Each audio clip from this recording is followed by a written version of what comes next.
And I'm going to talk about some of the things I've written about, like I said, and sometimes people don't understand this whole thing. I think it's New Age, and it does sound New Age. If you start talking about crystals and energy, it was really New Age to me too when I first started, and I backed off. I was like, this is too New Age for me. I'm just a little old Baptist girl. And the Lord showed me, and He speaks of the darkness, and He speaks of the light, and He tells His people to be the light. And when you break this down, it's all energy. There's a darkness, and there's light, and there's good energy and evil energy, and there's good and there's bad, and there's always the same contrast, good and evil, God and Satan. And so that's what, when you look at it that way, it's just different terminology for basically maybe the same things people are more comfortable of hearing of light and darkness, because the Lord spoke about it all the time. Light is a light energy, dark is a dark energy, there's a light and a darkness. And so it's a constant battle. And what's been happening is I talked about Loosh and how they feed off energy of people and something, a little bit. It's on my website, the Netmasters. The article I wrote called the Netmasters, and you can read it at SherryTalkRadio.com. Just look in my article section.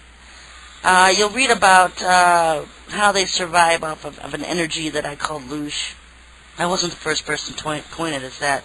Other people have, but I just haven't seen other people write about it as extensively as I have in that article. And so it's the same thing on a different, kind of like a different wavelength. Satan needs,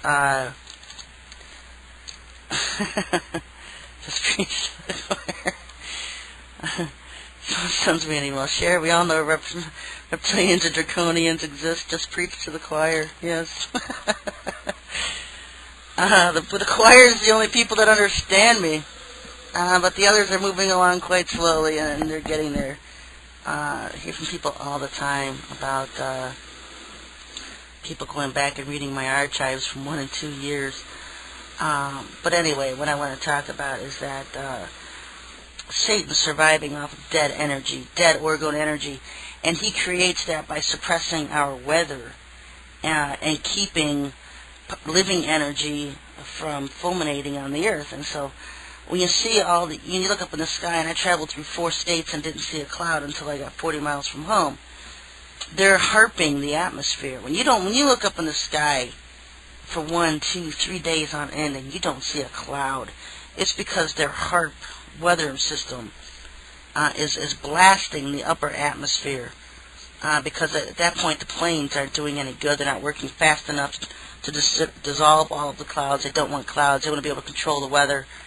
Clouds is a living energy source, and so they destroy all the clouds.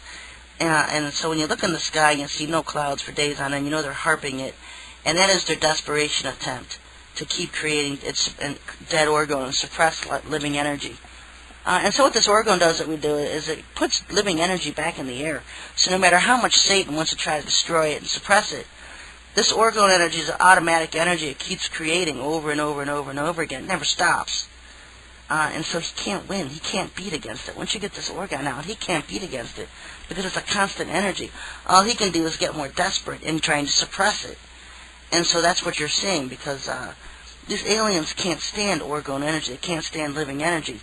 That's why they want to change our whole atmosphere back to a Garden of Eden atmosphere. That's why they want to change people's people's DNA structure. And so that's his whole agenda, folks, and he'll do it if he has to create fires. You'll see a lot of forest fires being started. Some of them are by accident or whatever, by arsonists.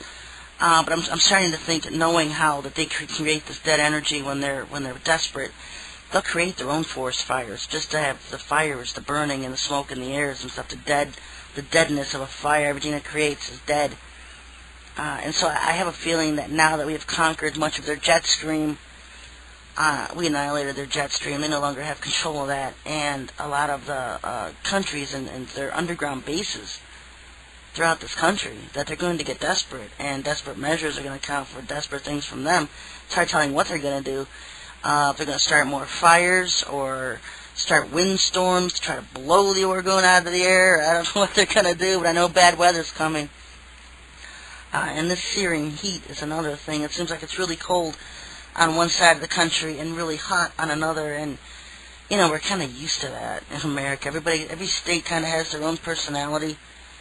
But it's just really odd that it goes to such extremes in places you don't expect it. And that's because they're trying to suppress the living energy of the earth, and that's it creates cold fronts, is what it does. And so, you're just going to experience a lot of different things in weather. And so the Lord may be telling me, like He's been telling me, to go get a grill. I'm thinking maybe there's going to be a lot of power outages. We're going to need a grill. Now I'm thinking it's going to be so hot, you don't want to cook inside the house. Going to need a grill so you can cook outside. But He has me heading out to get a grill, and so maybe He's been leading others to do different things, maybe a sleeping bag, or a tent, or a thermal dynamic, something to stay warm on the one side of the country, and on the other we're just trying to stay cool. There's a lot of wacky things happening with the weather because of their weather systems, folks. It's their weather weapons. Trying to control the weather so they're playing God. And they're trying to ready the earth for Satan's arrival. He can't stand our regular atmosphere.